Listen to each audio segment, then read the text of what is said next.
هی سلام بچه‌ها، حالتون چطوره؟ اسم من حسانه و خیلی خوش اومدید به این ویدیو. توی این ویدیو میخوام بهتون فیلم فریگای معرفی کنم. پس قبل از اینکه ویدیو رو شروع کنیم لطفاً لایک کنید ویدیو رو و کانالم رو برای حمایت کردن از من سابسکرایب کنید. مرسی، بریم سراغ ویدیو.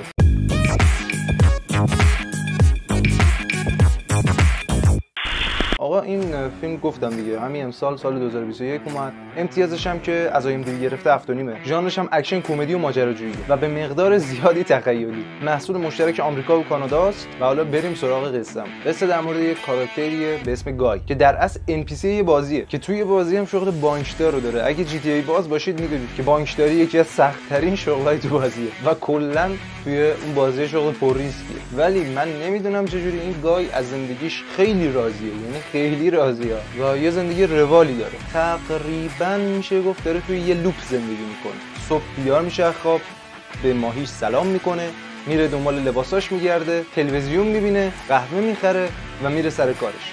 دوباره همین، صبح خواب بیدار میشه، به ماهیش سلام میکنه، لباساشو میپوشه، تلویزیون میبینه، قهوه میخره، میره سر کارش. از خواب پا میشه، به ماهیش سلام میکنه، لباس میپوشه، قهوه میخره، میره سر کارش و همین منوال دیگه. کلا ادامه داره، خیلی هم راضیه و حتی روحش هم خبر نداره که داره توی یه بازی کامپیوتری زندگی میکنه و دنیاش دنیای واقعی نیست. در واقع دنیاش برای خودش خیلی واقعیه.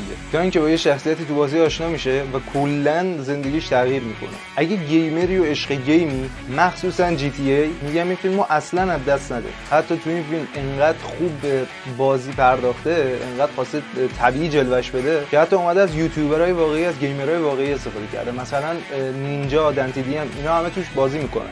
اگه از این ویدیو خوشتون اومد لطفاً ویدیومو لایک کنید و اگر تا الان کانالم رو سابسکرایب نکردید همین الان سابسکرایبش کنید.